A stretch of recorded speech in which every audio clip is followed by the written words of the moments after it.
마태복음 4장 18절부터 25절까지 제가 읽습니다. 갈릴리 해변에 다니시다가 두 형제 곧 베드로라 하는 시몬과 그 형제 안드레가 바다에 그물 던지는 것을 보시니 저희는 어부라. 말씀하시되 나를 따라오너라. 내가 너희로 사람을 낚는 어부가 되게 하리라 하시니 저희가 곧 그물을 버려두고 예수를 쫓으니라. 거기서 더 가시다가 다른 두 형제 곧 세베대의 아들 야고보와 그 형제 요한이 그 부친 세베대와 한 가지로 배에서 그물 깁는 것을 보시고 부르시니 저희가 곧 배와 부친을 버려두고 예수를 쫓으니라. 예수께서 온 갈릴리에 두루 다니사 저희 회당에서 가르치시며 천국 복음을 전파하시며 백성 중에 모든 병과 모든 약한 것을 고치시니 그의 소문이 온 수리아에 퍼진지라. 사람들이 그 모든 앓는 자 곧 각색병과 고통에 걸린 자 귀신 들린 자 간질하는 자 중풍병자들을 데려오니 저희를 고치시더라.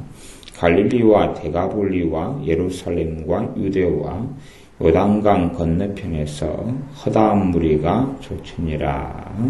아멘. 주님께서 갈릴리 해변에 다니시다가 두 형제 베드로와 또한 그 형제 안드레를 부르셨습니다. 좀 더 가시다가 세베대의 아들 된 야고보와 그 형제 요한을 부르셨습니다. 제 아들을 부른 사건의 시기와 때 또 누가 먼저 이런 사건이 이런 것으로 이야기한다면 사실은 성경은 좀 사복음서가 서로 간의 내용들이 꽤 복잡하게 얽혀 있습니다. 이쪽 복음서는 이쪽 관점에서 쓰여졌고 그래서 시기와 때를 서로 간에 확인하고 알아보려 한다면 사실은 좀 복잡한 이야기가 됩니다. 실상 우리는 그러한 복잡한 이야기나 아니면 좀 더 체계적인 논리 그런 것에 관심을 두고 성경을 읽는 것은 아니기 때문에 어느 시기가 먼저이고 또 어떠한 때가 먼저다 하는 그런 것으로는 이야기를 전개하지 않겠습니다. 주님께서 4명의 어부들을 제자로 부르시는 장면이 나옵니다. 그리고 주님께서 특별히 베드로와 그 형제 안드레를 부르실 때 말씀하시되 4장 19절에 보면 나를 따라오느라 내가 너희로 사람을 낚는 어부가 되게 하리라 하시니 저희가 곧 그물을 버려두고 예수님을 쫓으니라. 여기에서는 이제 두 가지지요. 주님께서 부르시는 것 하나, 두 번째는 이 사람들이 버려두고 주님을 쫓았다 하는 것 둘, 이 두 가지가 중요한 것이 됩니다. 주님께서는 부르셨고 그리고 주님의 부르심에 응답하여 이 어부들은 버려두고 주님을 쫓았다 하는 것입니다. 세베대의 두 아들인 야고보와 그 요한, 형제 요한에 대해서도 그 아버지 세베대와 함께 배에서 그물을 깁고 있었다.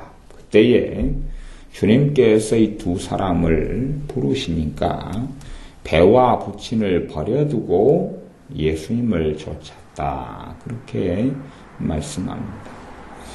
당연히 우리는 주님께서 이들을 부르시기 전에 이미 그들과 만난 적도 있고 또 그들과 함께 시간을 보낸 적도 있다는 것은 우리가 알 수 있습니다.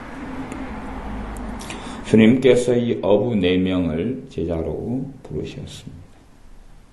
주님께서 하신 사역이 여러 가지가 있는데 그 사역의 기본적인 사역을 이야기한다면 첫째는 가르치시는 사역. 그래서 그 사역이 이 4장 23절에는 정리가 되어 있습니다. 4장 23절에 정리가 되어졌고, 이 똑같은 말씀이 건너뛰면 9장에가 또다시 반복되어 있기도 합니다. 4장 23절에는 그렇게 나왔습니다. 예수님께서 온 갈릴리에 두루 다니사 저희 회당에서 가르치시며 천국 복음을 전파하시며 백성 중에 모든 병과 모든 약한 것을 고치셨다. 첫 번째는 가르치셨다. 두 번째는 천국 복음을 전파하셨다. 세 번째는 백성 중에 모든 병과 모든 약한 것을 고치셨다. 그렇게 세 가지 사역. 가르치시는 사역과 복음 전파하시는 사역, 그리고 병을 고치시는 사역, 그 세 가지의 사역을 말씀합니다. 물론 나아가서는 귀신을 쫓아내는 사역에 대한 것이 하나가 더 있고, 특별히 그 부분은 마가복음 같은 데서는 좀 훨씬 강조되어 있는 것을 봅니다. 그렇게 해서 기본적인 세 가지 사역을 가르치시는 사역, 복음 전파 사역, 또 병을 고치시는 사역. 병을 고치시고 기적을 행하시며 귀신을 쫓아내는 사역은 주님의 사역 가운데 뺄래야 뺄 수 없는 그러한 하나님 나라의 복음에 속하는 부분입니다. 단지 주님께서 메시아 되심을 증거하는 수준을 넘어서서 주님의 이 병을 고치고 또한 행하시는 것은 정말로 더 중요한 많은 의미들을 내포하고 있습니다. 이렇게 주님께서 행하시는 사역을 단지 세 가지로 보는 것 이상으로 사실은 더 중요한 사역 사명을 포함하고 있는데, 그것은 주님께서 제자들을 부르셨다 하는 것입니다. 제자를 부르시고 제자를 세우신다 하는 것입니다. 제자를 세우셔서 제자를 양육하시는 사역, 그것이 실제로 더 포함될 수 있는 것이 됩니다. 주님께서 가르치실 때도 기본적으로 주님의 제자들을 염두에 두고 가르치시는 내용이 많고, 주님께서 천국 복음을 전파하실 때도 또한 제자들 염두에 두시고 천국 복음을 전파하시고, 제자들은 또한 주님께서 전하신 그 복음을 가지고 각 마을과 동네로 다니면서 복음을 전파하였고, 또한 병과 약한 것을 고칠 때에 주님께서 본을 보여주셨고, 또한 각 제자들에게 그분의 권능을 나누어 주셨을 때에 제자들은 주님의 권능을 가지고 병을 고치고 복음을 전파하고, 그렇게 했던 삶을 우리는 뒤에서 더 자세하게 읽어볼 수 있습니다. 주님께서 이 마태복음 28장 마지막 장에 가서는 가장 최종적으로 하시는 말씀이, 너희는 가서 모든 족속으로 제자를 삼아 아버지와 아들과 성령의 이름으로 세례를 주고 내가 너희에게 가르쳐 분부한 모든 것을 지켜 행하게 하라. 다시 이야기하면 대위명령, 대사명, 그렇게도 말씀하는데, 모든 족속으로 제자를 삼아라 하는 사명을 주님께서 내리셨습니다. 그리고 주님께서 이 마태복음 4장 18절부터 제자들을 부르시는 것입니다. 제자들을 불러서 이들을 제자 삼고 이들과 함께 먹고 마시고 지내고 양육하고 가르쳤습니다. 그렇게 해서 주님의 이 공생의 세월 동안에 그 무엇보다도 중요한 비중을 가지고 행하셨던 것이 실제로 제자를 삼으시고 그들과 함께 하시고 그들을 양육하시고 가르치시는 것이 그 무엇보다 중요한 주님의 사역이었습니다.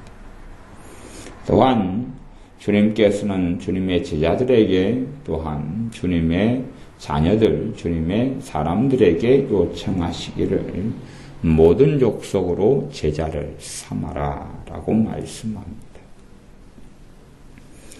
제자를 삼는 이 사역으로 인해서 아이디어를 얻어서 요즘에는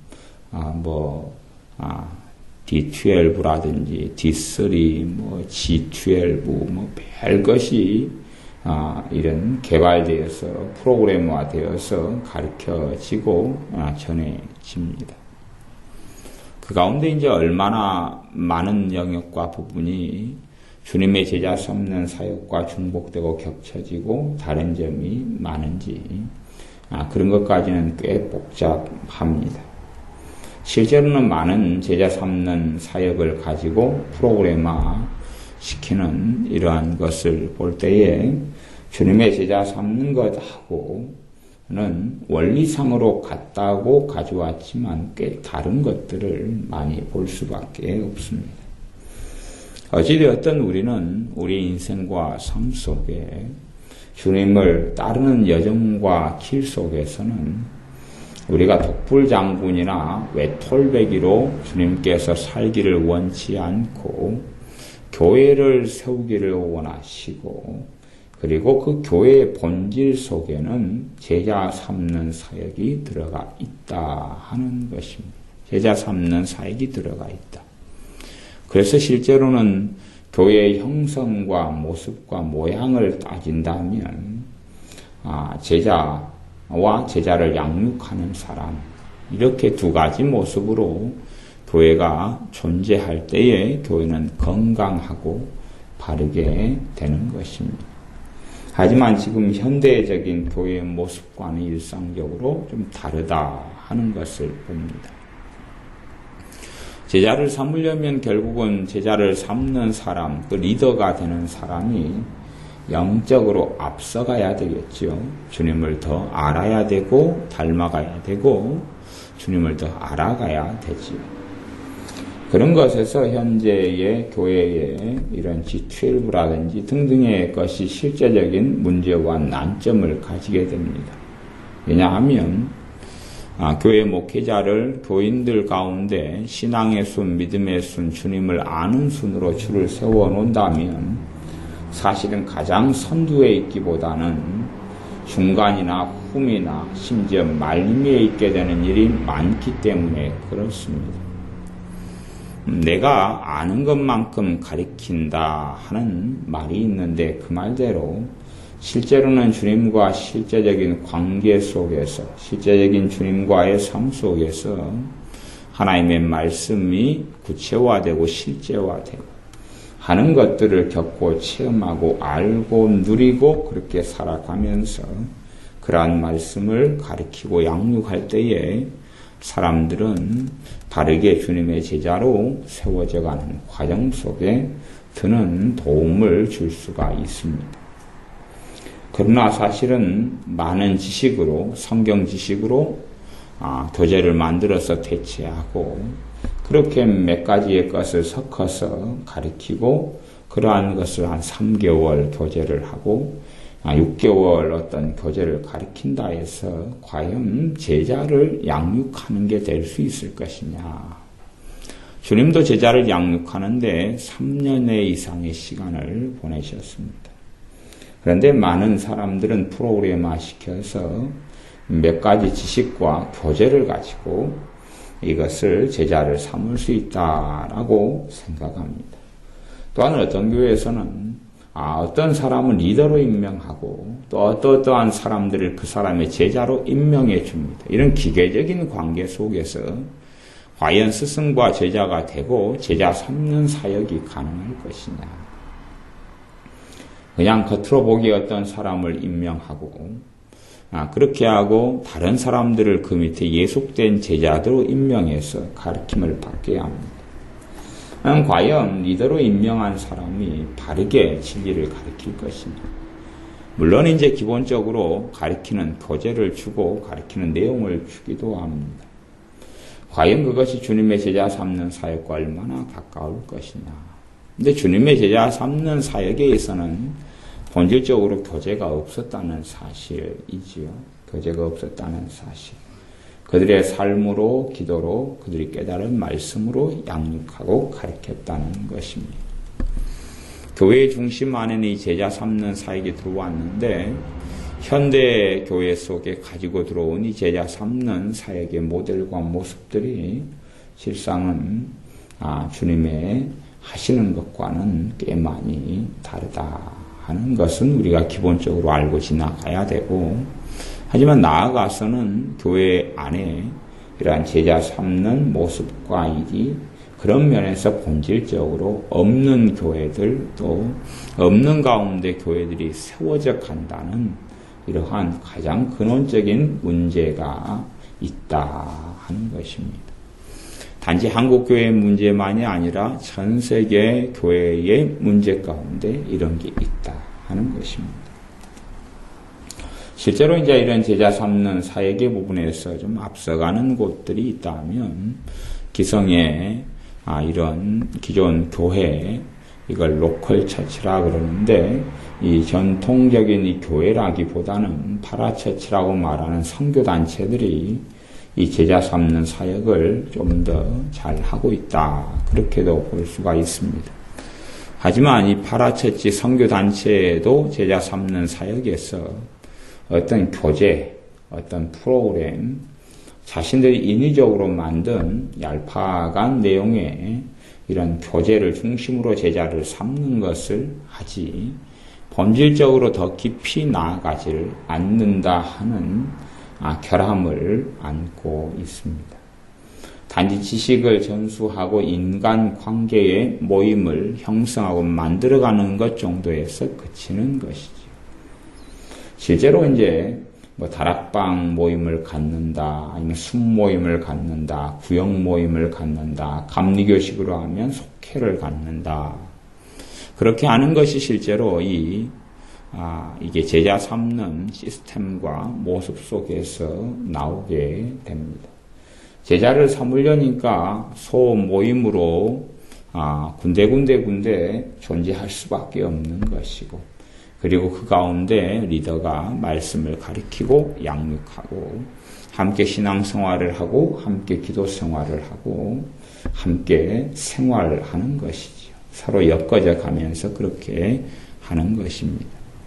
그렇기 때문에 어떠한 모습이고 어떠한 숫자가 되든 간에 이 소모임으로 존재하고 유지하는 것, 그 시스템 이전에 본질적으로 그건 관계가 되기 때문에 그 관계 속에서 제자화가 가능해집니다. 그래서 교회가 추구해야 될 바람직한 모습이 있다면 제자화가 되겠죠. 제자 삼는 그러한 교회의 본질적인 모습. 그러나 요즘의 교회는 사실은 그걸 원하지 않습니다.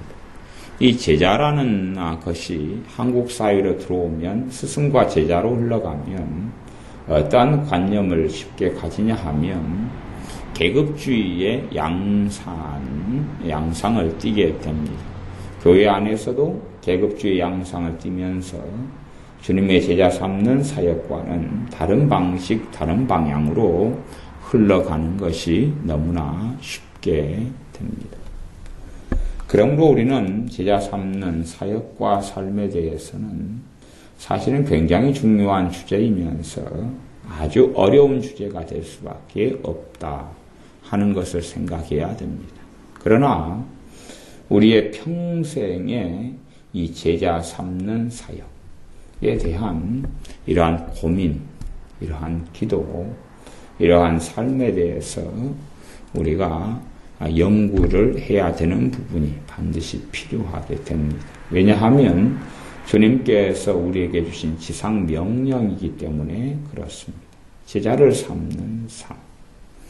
단지 복음을 전파하는 삶을 나아가서 복음을 전파하고 말씀을 가리키는 것 이상으로 그 것들이 존재하는 그것이 제자 삼는 사역과 삶의 베이스가 되어서 사람을 세우고 사람을 주님의 사람으로 하나님의 사람으로 세우기 위하여 제자 삼는 사역이 존재합니다.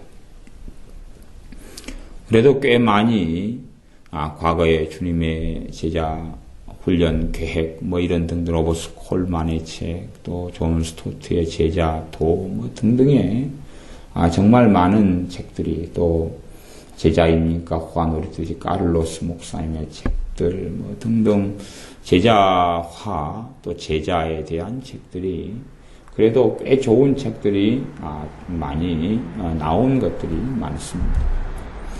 우리의 관심은 이 제자화, 제자 삼는 사역, 거기에 우리의 관심 중에 하나는 반드시 가져야 되고 쏟아야 할 것입니다. 과연 주님께서 나를 통해서 어떻게 제자 삼는 사역을 하실 것인가? 주님의 명령이 있기 때문에 성령님의 역사하심의 하나가 제자 삼는 사역 가운데 성령의 역사가 있다 하는 것은 우리가 기본 염두를 둘 수밖에 없습니다. 또한 성령의 역사하심과 이끌리심이 제자를 세우고 제자를 삼게 하고 제자를 양육하는데 성령님의 역사하심과 인도하심이 있을 수밖에 없다 하는 것을 염두에 두어야 됩니다. 물론 우리가 영적인 어린아이 상태로 남는다면 우리는 누군가에게서 배워야 되겠지 누군가를 가르치지는 못하게 될 것입니다.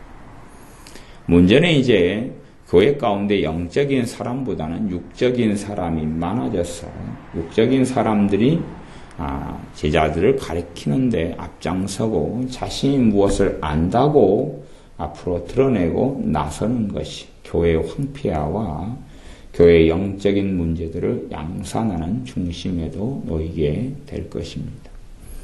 교회의 리더들 또한 지도자적인 위치에 있는 사람들의 영적인 사람들, 영적으로 성장하여 주님을 많이 아는 사람들이라기보다는 그냥 권력을 가지거나 돈을 가지거나 직분을 가지거나 자리를 가지거나 지식을 가지거나 그런 면에서 교회에 중직자나 지도적인 위치에 있는 사람이 많기 때문에 또한 그런 사람들 중심으로 교회들이 많이 형성되고 모습이 모양이 조직체계가 유지되고 가꾸어져 가기 때문에 교회 안에서 이 제자 삼는 사역이라는 것이 바른 방향, 바른 형태로 가기가 너무나 어려운 것이 되어집니다.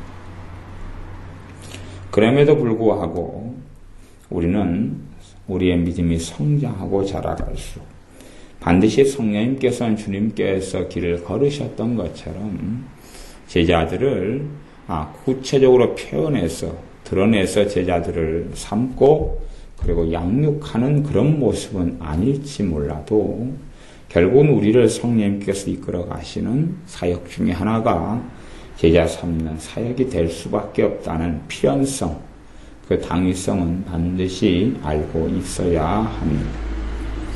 물론 이러한 필연성, 이러한 당위성이 교회의 시스템이나 교회의 모습과는 꽤 많이 동떨어져 있고 다른 길을 갈 수밖에 없는 것. 그것이 공존하는 딜레마와 넌센스의 문제를 가지고 있습니다. 그러나 그럼에도 불구하고 성령의 역사 가운데 하나, 우리가 영적으로 성장하여 주님을 많이 알아서 누군가를 이제는 가르칠 수 있고 누군가를 양육할 수 있고 그러할 때가 되어질 때는 우리로 하여금 제자 삼는 사역 가운데 성령님은 이끄시기를 원하신다 하는 것입니다. 물론 사람들이 관심이 없고 무관심하고 이에 대해서 무지하거나 또한 이러한 제자 삼는 사역에 대한 아무런 생각이 없기 때문에 오히려 나아가서 이런 것에 대한 거부 때문에 성령님께서는 인도하지 않는 경우도 인도하지 못하시는 경우도 많이 발생하고 생길 것입니다. 그만큼 현대교회의 문제점이 제자 삼는 사역에 대해서 시스템화는 추구하지만 제자 삼는 사역의 본질은 그 본질, 이 사역을 행하시며 이끌어 가시며 주관하시는 분이 성령님이라는 사실을 망각하고 잊어버리게 됩니다. 제자 삼는 사역을 이끌어 가시는 주관자, 인도하시는 분은 성령 하나님이 되십니다. 그러나 현대사회에서는 이 꼭대기 정점에 사람이 있고 사람의 지혜와 사람의 생각, 사람의 지식이 앞장서서 사람이 이 제자 삼는 사역의 조직체나 이러한 시스템 최정상부에 놓이게 되고 사람들이 이것을 좌지우지 마음대로 하는 것 때문에 성령님께서 하시는 제자 삼는 것과는 다른 방향으로 가고 있다. 그렇게 말씀드렸습니다. 우리의 모습과 모양 가운데 어떠하든지 성령님께서는 우리의 믿음의 성장과 주님을 알아감의 과정과 여정 가운데서 제자 삼는 일로 우리를 부르신다 하는 것입니다. 거꾸로 이제 우리가 제자 삼는 사역과 일 가운데 나아가지 못한다면 우리는 두 가지의 큰 문제를 가질 수 있다라고 생각할 수밖에 없습니다. 그냥 제자 삼는 사역은 주의 종이냐 목회자냐 아니면 평신도냐 하는 문제를 불문하는 사항입니다. 그건 불문하는 사항이고 주님의 사람이고 주님을 따르는 사람이라면 필연적으로 걸을 수밖에 없는 길이다 하는 것입니다. 걸을 수밖에 없는 길이다. 그래서 우리가 제자 삼는 사역 가운데 부르시며 이끌리시는 성령님의 역사를 경험하고 그렇게 그 가운데 우리 인생과 삶이 되어져 가지 않는다면 두 가지의 큰 문제를 지니게 되는데 첫 번째는 우리가 영적으로 성장하지 않았다 하는 문제가 하나가 있을 수 있습니다. 내가 성장하지 않았기 때문에 다른 사람을 양육하고 가르치도록 부르시지 않는다는 그런 것이 되어집니다. 사람이 만든 조직체나 사람이 만든 어떤 구성 속에서 내가 구역장이냐 아니면 속장이냐 내가 셀 리더냐 내가 목장에서 목자냐 그런 이야기를 하는 것이 아닙니다. 영적인 이야기를 하는 것이고 성령의 인도와 이끌림에 대한 이야기를 하고 있고 사람의 조직체에 대한 이야기를 하는 게 아니라 성령의 역사하심과 인도하심과 이끌림이 그렇게 때로는 몇 년, 때로는 몇 개월, 때로는 평생에 걸쳐서 어떤 사람들을 가르치고 양육하고 세우게 하시느냐 그렇지 않느냐의 이야기를 하고 있는 것입니다. 본질적으로 제자를 삼고 그런 제자화의 사역 가운데 성령님께서 이끄시는 그 관계는 결코 한순간에 그냥 끊어지거나 기계화가 되어져서 어느 때 시작하고 어느 때 끝난다 하는 것이 그런 게 없습니다. 그래서 이 제자 삼는 사역 가운데 성령님께서 이끌어 가시도록 그것이 우리의 원함이 되어져야 됩니다. 그래서 첫 번째 가장 큰 문제, 그런 사역과 그런 일들에 대한 경험이나 이끌리심이나 또한 그런 과정과 삶 가운데 내가 살아오지 못했다 하면 첫 번째 문제는 내가 영적으로 제자 삼을 정도로 주님을 알지 못하다 하는 첫 번째 문제가 있을 것이고 두 번째는 이제 내가 제자 삼을 정도로 믿음이 성장하고 자란 부분이 있는데 또한 그러지 못하다 하는 것이 있겠죠. 그런 두 번째 문제는 나는 내 고집과 아집과 독선으로 살아가면서 성령님의 인도하심을 받지 않는다 하는 문제가 생겨납니다. 디모데전서 4장 같은 경우는 디모데라는 이 하나님의 사람이 말씀을 가르치고 세우면서 자신이 양육을 받는다 하는 내용이 디모데전서 4장 6절에가 나옵니다. 자신이 가르치면서 배운다 하는 것이지요. 배움의 하나의 방법은 내가 가르치는 것입니다. 내가 가르쳐 볼 때에 내가 무엇을 알고 무엇을 모르는지를 알게 됩니다. 기도에 대해서도 내가 가르쳐 볼 때에 내가 아는 것과 모르는 것이 드러납니다. 모르는 사람들은 이 식적으로 접근하고 모르는 사람들은 실제적이지 않은 사변적이고 이상한 신랄한 이야기, 괴이한 이야기들을 많이 이렇게 말하고 살아갑니다. 다시 이야기하면 실제적인 삶과는 무관한, 왜요? 자신이 탁상공론을 하는 것이죠. 탁상공론. 그리고 듣는 사람으로 하여금 실제의 삶 가운데 기도라면 어떻게 기도할 것인가 하는 도움을 전혀 주지 않고 그냥 말장난만 합니다. 말장난만. 그런 경우들이 사실은 가장 큰 가르침에 있어서 문제가 되어집니다. 지식에 머물고 실제의 삶 가운데 침투에 들어가지 않는 것이죠. 실제의 삶에서는 본인이 괴리가 있고 실제의 삶에서는 본인이 알지도 못하고 또한 그렇게 살지도 않고 그런 성령의 인도와 역사 가운데 살지를 않기 때문에 본인이 모르는 것이죠. 근데 모르는 것을 이제 이야기하려니까 말장난과 탁상공론을 할 수밖에 없습니다. 실제로 이 귀신의 역사에 대해서는 모르는 사람들이 또 모르는 목회자들이 굉장히 많습니다. 그러나 대다수의 목회자들이 귀신과의 싸움, 영적 전쟁에 대해서 안 가르치는 목회자도 찾기 어렵습니다. 다 가르칩니다.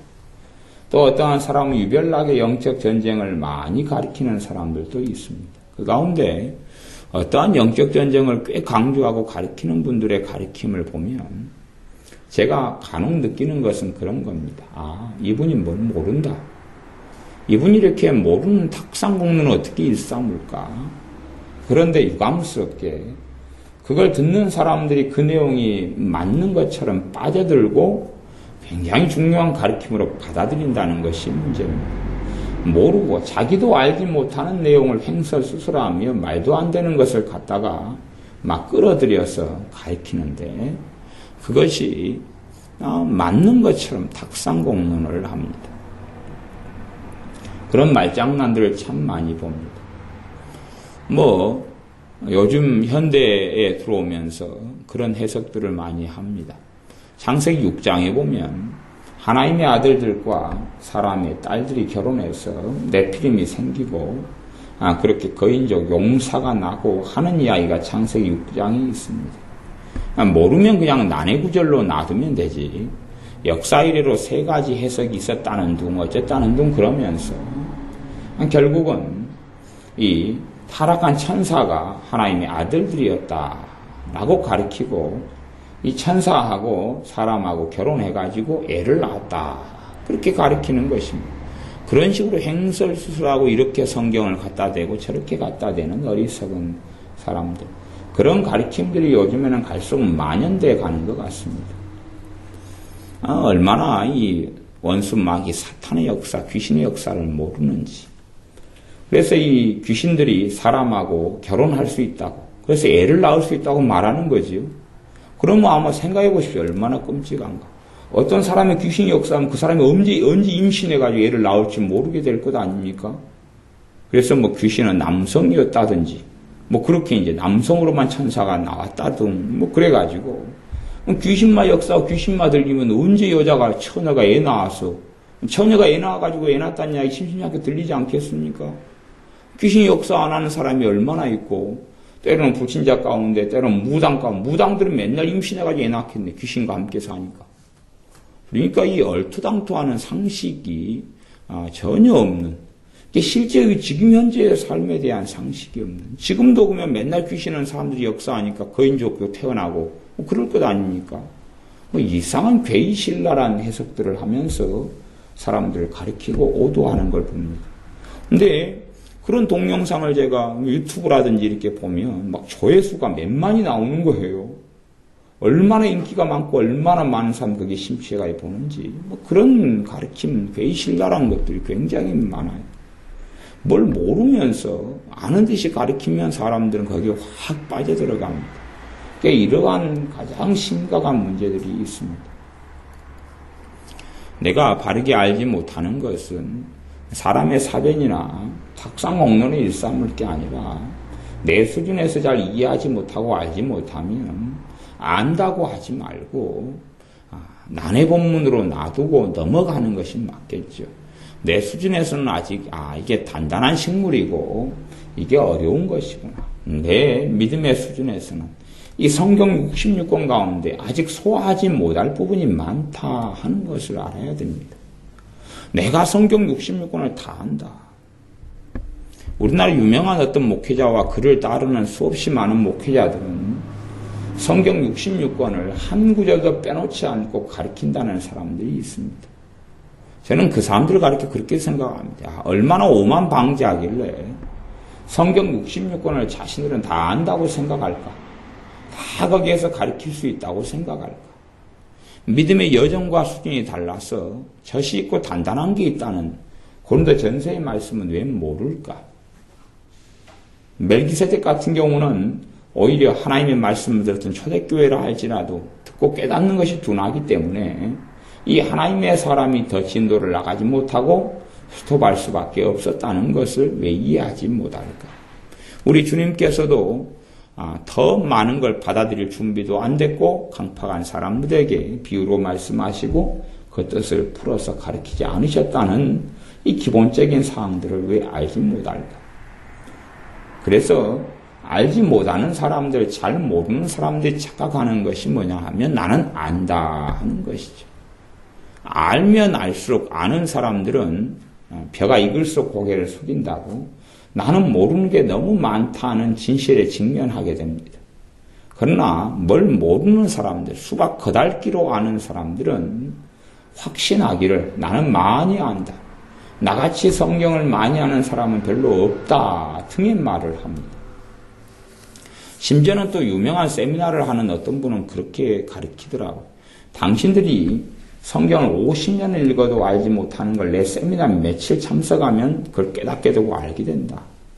저는 그거 정신광증이다, 정신병이다 그렇게 말할 수 있겠습니다. 무슨 말이냐 그러면 어떤 사람이 50년간 성경을 읽어도 알지 못하는 것을 내 세미나, 내 가르침에 얼마만 배우면 그 알지 못하는 것을 알게 된다. 그러면 어떤 사람이 성경 읽을 때는 성령 역사 안 한다는 이야기입니까? 그 사람에게 예수님 믿는 사람의 성령님이 없다는 이야기입니까? 50년간 읽어도 깨닫지 못하는 걸 자기가 안다면 자기에게만 성령님이 있다는 이야기 아닙니까? 자기만 기도생활을 한다는 이야기고 다시 이야기하면 내가 새로운 메시아라는 이야기하고 뭐가 다르다는 이야기입니까? 너희들에겐 진리가 없고 나한테만 진리가 있다는 이 괴상한 독성과 오만과 교만과 차이점이 하나도 없는 것이죠. 아무리 무지한 할머니가 성경을 읽고 신학에 문외화인 사람이 있는다 할지라도 그를 가르치시고 양육하시는 성령 하나님이 계시다 하는 것입니다. 그러므로 신학 박사 이상으로 어떤 말씀에 대해서 깨닫고 알 수도 있다 하는 것이죠. 신학 박사가 모르는 걸 어떤 할머니는 알 수도 있다 하는 것이에요. 그가 주님을 사랑하고 또한 주님을 사랑하고 기도하는 가운데 말씀이 읽는다면 당신들이 깨닫지 못하는 걸 내가 가르쳐주겠다. 심지어는 당신들이 알고 있는 90% 이상이 거짓말이다 하는 이상한 이야기를 합니다. 그런 것이 어떻게 CTS, CBS에서 방송되고 버젓이 알려지고 유명해지는지 도무지 이해할 수 없는 넌센스에 속합니다. 그렇게 교만하고 오만한 이야기를 사람은 듣고 열렬히 환영하고 추종하게 되는지 알 수가 없다 하는 것이죠. 탁상공론을 일삼는 사람들을 자신을 드러내고 과시하는 사람들은 굉장히 좋아하는 것 같습니다. 그래서 알지 못하는 영적 세계에 대해서 증명하지 못하니까 계속 혼자서 샬라 이야기하고 증명하지 못하는 이야기를 들으니까 그런갑다. 겪어보지 못했으니까 저 말이 맞는갑다. 그리고 증명되지 못하니까 듣고 받아들이고 신령하다. 뭔가를 안다. 이렇게 생각하는 사람들. 가르치는 사람이나 듣고 그 길을 따라가는 사람이나 다 이게 한 가지로 치우쳐서 이상한 데로 흘러가는 현상들을 많이 볼 수밖에 없습니다. 우리의 바른 길과 사역 속에 성령님께서는 우리를 제자 삼는 사역으로 이끄시고 인도하신다 하는 기본적인 사항을 이해하고 있어야 됩니다.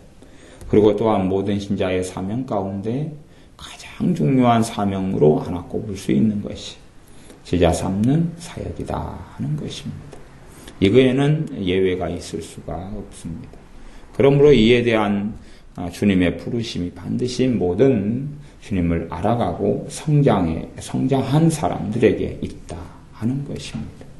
그렇게 제자를 양육하고 제자를 삼고 또한 영적인 자녀를 양육해야 될 사명이 누구에게나 있다 하는 것입니다. 어린아이는 애를 낳지 못하겠죠.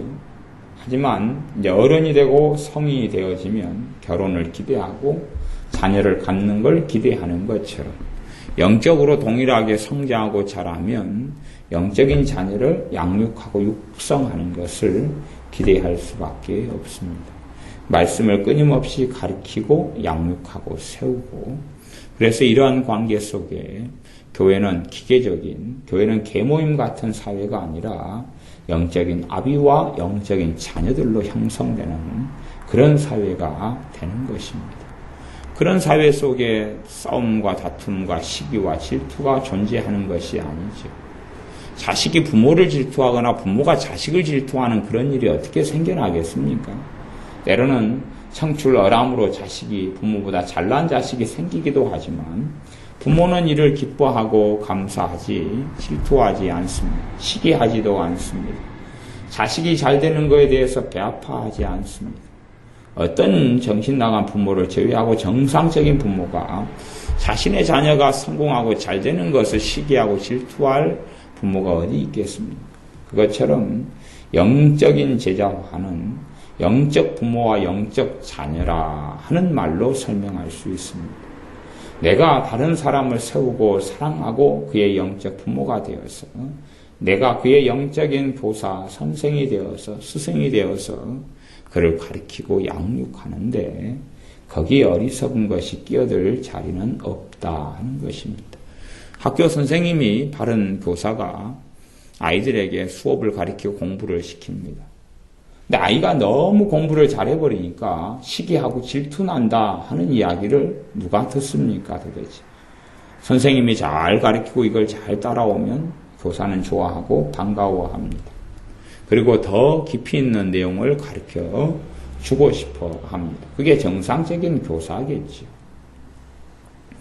그래서 현대교회가 잃어버린 것, 프로그램은 남지만 진실로 각 개인마다 성령님께서 인도하시고 이끌리시는 것 가운데 잃어버린 것은 제자 삼는 사역이 됩니다. 어떤 사람이 그러면 이제 초신자로 신앙생활을 시작합니다. 그러면 성령님의 바른 이끄심은 그럴 수밖에 없습니다.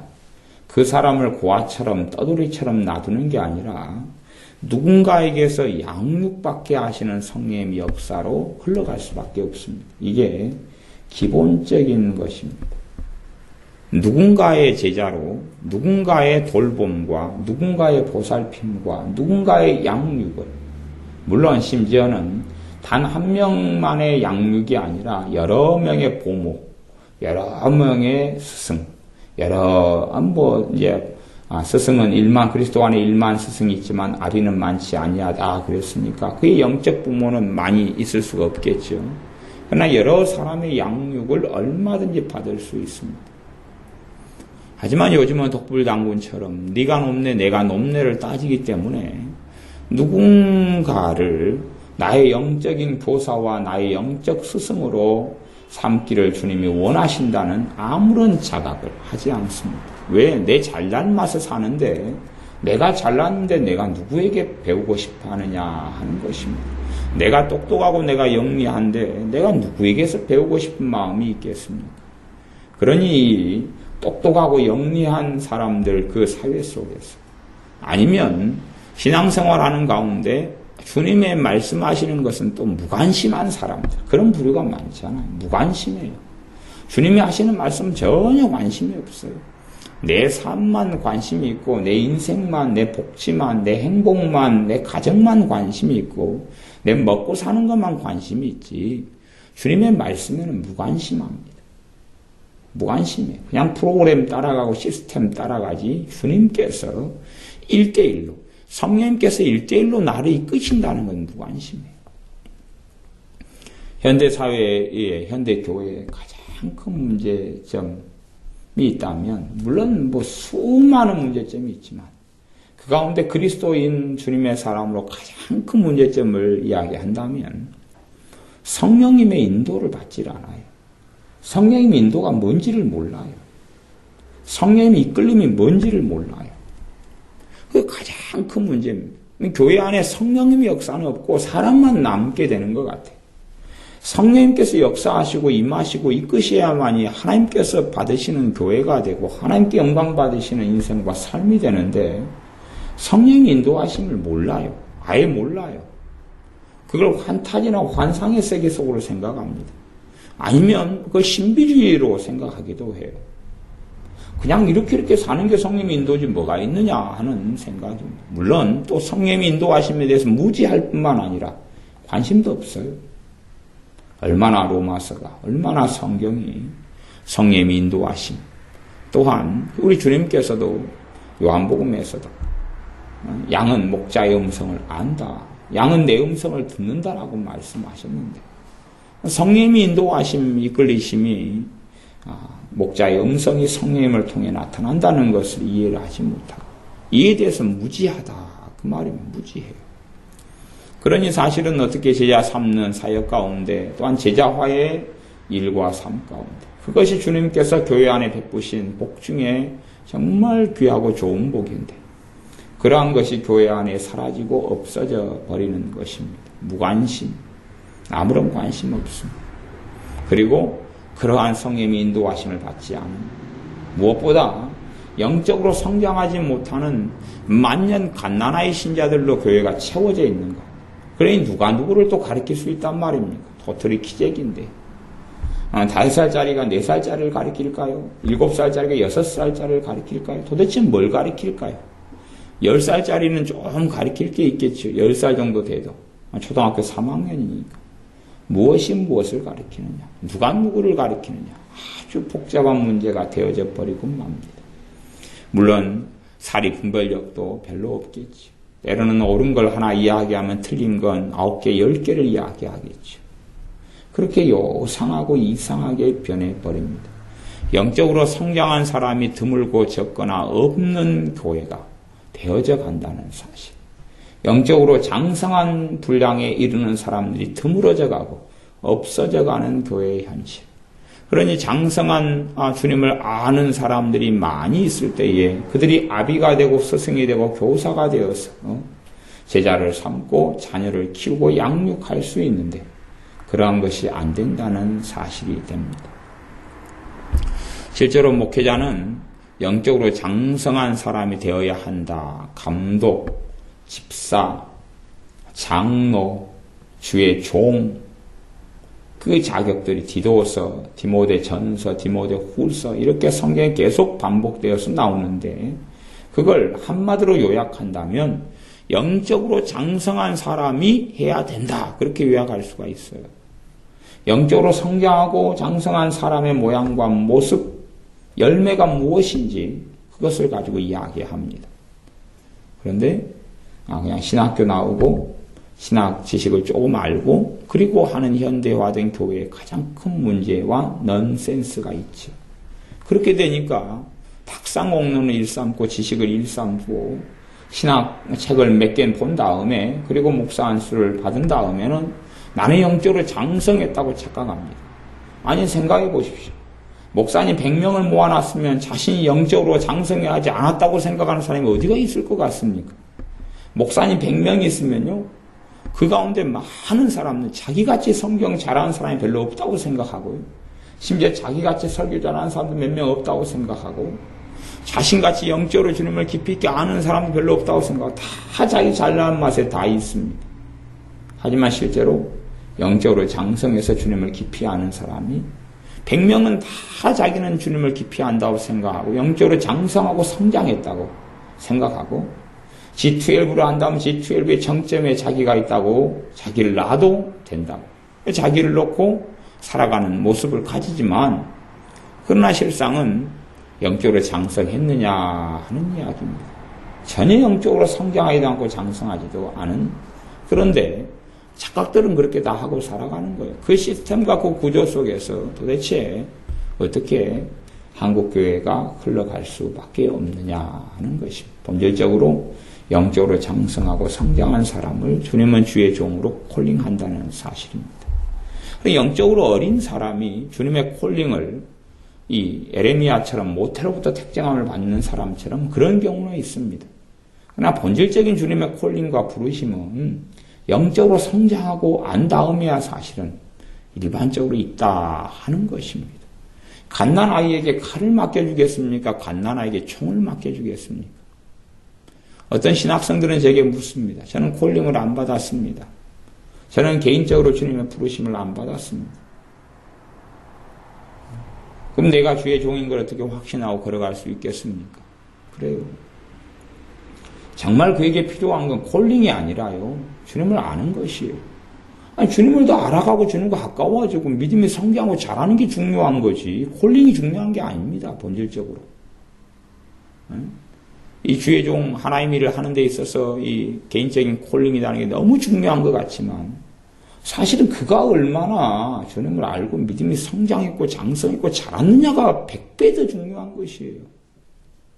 콜링만 있으면 뭐예요? 주님을 알지도 못하고 어린아이 신자로 남아있으면 그 콜링이 100번 있어야 무슨 상관이냐 그 말이에요. 사울왕을 하나님이 콜링하셨어도 그가 그렇게 성장하고 자라갔느냐? 안 그랬잖아요. 안 그랬고 거꾸로 된 길을 걸어갔잖아요. 콜링의 문제가 아니라 내가 삶 가운데 주님을 알았어. 어떤 사람을 맡겨두어도 내가 너를 믿을 수 있다. 너가 바른 길로 인도하며 가르칠 수 있다 하는 그러한 것을 주님은 듣고 알기를 원하십니다. 우리의 인생과 삶 가운데 이 제자화, 제자 삼는 사역은 정말 중요한, 또한 고민하고 기도하고 또한 더 연구하고 묵상해야 될, 그리고 생각해야 될, 또 기도해야 될 정말 중요한 제목이 되어집니다. 무관심 속에 살아가지만 더 많이 생각하고 기도하고 고민해보고, 그리고 내 인생과 삶 가운데 어떻게 주님의 말씀에 순종하여 제자 삼는 사역과 삶 속에 내가 주의 종이냐 목회자냐 사역자냐 평신도냐 하는 문제는 전혀 문제가 아니고 주님의 부르심이 제자 삼는 사역인데 그 삶으로 주님이 먼저 길을 걸어가시면서 너희도 이 길을 따라오느라 말씀하셨는데, 단지 나를 따라오느라 내가 너희로 사람을 낚는 어부가 되게 하리라. 사람 낚는 어부가 된다는 것이 그냥 이렇게 전도한다 그런 걸 이야기하는 게 아닙니다. 전도하는 그런 걸 이야기하는 게 아니에요. 그런 단순한 그런 해석이 아닙니다. 한 사람을 불러서 그 사람을 주님의 사람으로 양육하는, 전도, 양육, 말하자면 파송. 한 사람을 전도해서 그 사람을 주님을 알도록 잘하게 만들어서 어느 정도 잘한 다음에는 이제는 각 일터로 각 자신이 하나님을 섬길 그 자리로, 가정으로, 사역지로 그렇게 보내어 한 사람의 주님의 제자로 살게 하는 파송, 그까지. 그래서 전도, 육성, 파송, 그 세 가지 과정을 거치도록 제자를 낳는 자녀를, 영적인 자녀를 양육하고 낳고 자라게 하는 그런 사역까지 감당할 수 있도록 그렇게 제자를 세우는 것이 우리가 부름받은 주님의 자녀가 들은, 주님께로부터 듣는 명령이 됩니다. 기도하겠습니다. 아버지 하나님, 우리의 삶이 주님께서 사람들을 부르시고 제자를 삼아 함께 생활하시고 동거동락하시며 말씀을 가르치시며 사역의 본을 보이시며 복음을 전파하시는 것처럼 우리의 인생과 삶 가운데 성령의 인도하심과 이끌리심 가운데 굉장히 중요한 것이 제자 삼는 사역이고 제자화라는 것을 봅니다. 그리하오니 우리의 관심을 또한 여기에 두고 우리의 생각을 여기에 두겠고 무엇보다 우리의 믿음이 장성한 자, 주님께서 인정하시는 자, 주님을 더 깊이 아는 자, 성령님께서 우리 이끌어서 이제는 너는 자녀를 낳고 너는 제자를 키우라고 말씀하실 수 있는, 또한 그렇게 자연스럽게 이끌어서 우리를 사용할 수 있는 그러한 주님의 사람들이 우리가 되게 하여 주옵소서. 예수님의 이름으로 기도하옵나이다. 아멘.